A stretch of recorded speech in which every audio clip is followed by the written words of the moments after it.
काफी सारे इन्वेस्टर्स हैं, अभी भी उनको काफी सारी मिसअंडरस्टैंडिंग्स हैं। जैसे आपके सवाल आते हैं कमेंट्स के अंदर, मैसेजेस के अंदर, कंसल्टेशन के अंदर, मैं यूट्यूब वीडियो में भी उसको क्लियर करने की कोशिश करता हूं ताकि ज्यादा से ज्यादा लोगों तक जो कंसल्टेशन नहीं भी लेना चाहते पेड, वो अपना पोर्टफोलियो ठीक कर सके। अब आज मेरे सामने एक बहुत इंपॉर्टेंट सवाल आया है, डिस्कशन हुआ है कि लोगों के दिमाग में क्या बैठ जाता है, किसी एक फंड ने किसी कैटेगरी में तगड़ा आउट परफॉर्म कर दिया तो वो कैटेगरी बढ़िया हो गई, मतलब या फिर ग्रोथ वाली कैटेगरी हो गई। जैसे मल्टी एसेट एलोकेशन फंड की अगर हम कैटेगरी की बात करते हैं तो वहां पे एक फंड ने पिछले 10 सालों में 20% से ज्यादा रिटर्न बना के दे दिया, तो अब इन्वेस्टर को लगता है कि आने वाले साल में भी मल्टी एसेट एलोकेशन कैटेगरी 20% से ज्यादा रिटर्न बना के दे देगी। जबकि इन्वेस्टर ये भी नहीं देख पाते हैं कि उस कैटेगरी का एवरेज रिटर्न क्या है। जो टॉप परफॉर्मिंग फंड है उसके बाद का जो सेकंड टॉप परफॉर्मिंग फंड है उसका रिटर्न 16% का है 10 साल में। जो थर्ड टॉप परफॉर्मिंग फंड है उसका रिटर्न 13 साल में है 10%, 10 सालों में। और उसके नीचे के फंड्स का रिटर्न 13% से भी कम है। कोई एग्रेसिव हाइब्रिड फंड के अंदर एक दो फंड इस कैटेगरी के अंदर 20% का रिटर्न बना दी, तो अब लगता है कि आने वाले साल में भी 20% से ज्यादा का रिटर्न इस कैटेगरी में सब बना के दे देंगे। तो ये जो परेशानी है वो काफी सारे लोगों के साथ है, लेकिन देखते नहीं कि एवरेज रिटर्न क्या है उस फंड का। ऐसे ही किसी एक दो फंड ने फ्लेक्सी कैप कैटेगरी के अंदर 20% से ऊपर तो एक ही फंड ने बनाया है, दो फंड ने 17-18% से ऊपर बना दिए हैं, तो लगता है लोगों को कि फ्लेक्सी कैप में वो फंड ने 20% बना दिया तो आने वाले साल में भी 20% बना देगा। लेकिन फ्लेक्सी कैप का अगर 10 साल का देखने जाओगे तो 20 से ज्यादा फंड थे 10 साल पहले फ्लेक्सी कैप में, या मतलब 8 साल पहले, 8-10 साल पहले 20 फंड थे, और उन 20 में से 15% से ऊपर रिटर्न फ्लेक्सी कैप कैटेगरी ने 10 सालों में डायरेक्ट प्लान में, रेगुलर प्लान में तो और भी कम होंगे, सिर्फ 4-5 फंड है जिनका रिटर्न 15% से ऊपर है। ओवरऑल कैटेगरी के ये हालात है। लेकिन इक्का दुक्का फंड के ऊपर आप एक दो फंड कोई कर जाता है बहुत तगड़ा, और फिर आपको लगता है कि वो फंड के अंदर अगर हम इन्वेस्ट कर लेंगे तो अगले 10 साल में भी वो तगड़ा कर जाएगा। आपको ऐसा बिल्कुल नहीं सोचना चाहिए। अभी मैं बताता हूं कि आपको करना क्या चाहिए अपने पोर्टफोलियो के अंदर। पहले मैं आपको पिछले 10 सालों का SIP रिटर्न का डेटा दिखा देता हूं। लमसम का नहीं, मतलब CAGR का ये डेटा नहीं है, XIRR का डेटा है, एवरेज कैटेगरी के रिटर्न का, एवरेज एक्टिव फंड्स के। तो यहां पे स्मॉल कैप्स का जो एवरेज XIRR रहा है 10 इयर्स का, मतलब 10 साल। अब स्मॉल कैप्स में ज्यादा फंड्स पिछले 5-8 साल में आए हैं, 7 साल में, 5-7 साल में सबसे ज्यादा फंड्स आए हैं। 10 साल पहले लिमिटेड फंड्स थे स्मॉल कैप्स में, लेकिन जो लिमिटेड फंड्स थे उनका जो 10 ईयर XIRR है एवरेज, किसी का इससे ज्यादा भी है, किसी का इससे कम भी है, 22.9% का है। मिड कैप फंड्स का जो एवरेज XIRR है वो 21% का है। फ्लेक्सी कैप का जो एवरेज XIRR है वो 18.2% का है।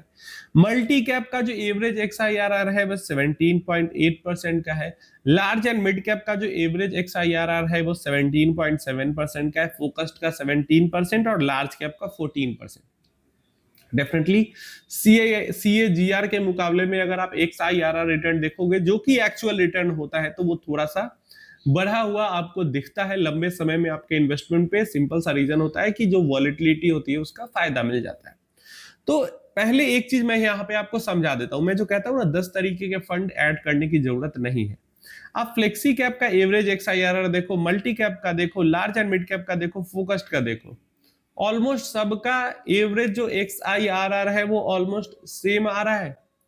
तो अगर आपने फ्लेक्सी कैप एक रख लिया तो 10 तरीके के फंड रखने की जरूरत नहीं होती है। पहली चीज तो ये यहां पे क्लियर होती है। दूसरा, मिड स्मॉल का जो XIRR है वो अलग रेंज में है ना। बाकी ये ऑल कैप वाले फंड्स का जो XIRR है वो अलग रेंज में है, और जो सिर्फ प्रॉपर लार्ज कैप का XIRR है वो अलग रेंज में है।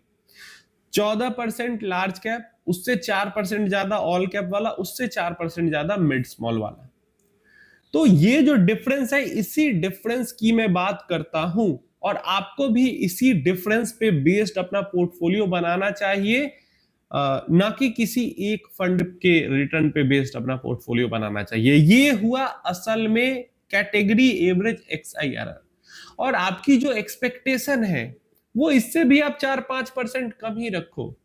जो यहाँ पे दिख रहा है पिछले 10 साल का XIRR, उससे भी आप 5% कम रखो एक्सपेक्टेशन आने वाले फ्यूचर के लिए।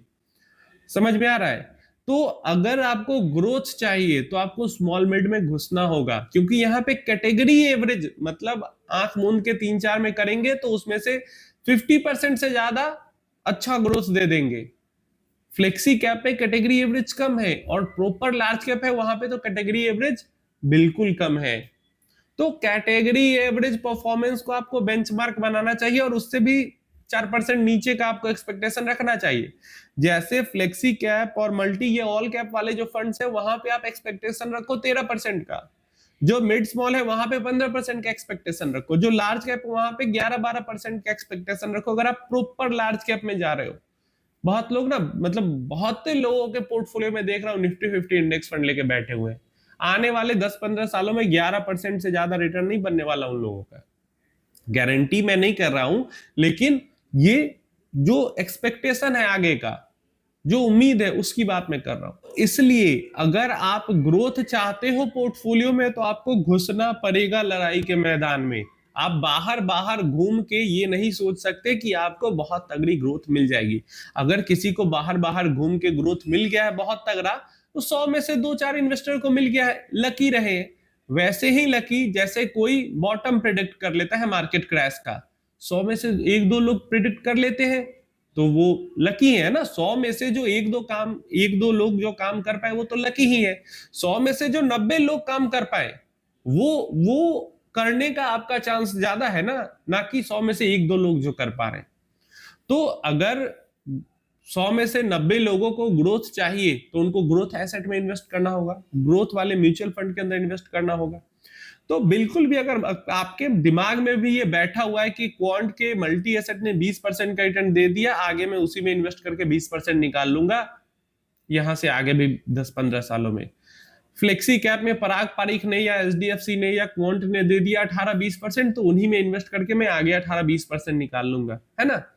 Bank of India mid small aggressive hybrid ने या आईसीआईसी ने या क्वांट ने दे दिया 15-20%, तो मैं एग्रेसिव हाइब्रिड में इन्वेस्ट करके 15-20% निकाल दूंगा। यदि ऐसा आप सोच रहे हो तो आप बिल्कुल गलत सोच रहे हो, और ऐसा कुछ नहीं होने वाला है, कुछ नहीं होने वाला है ऐसा भविष्य में।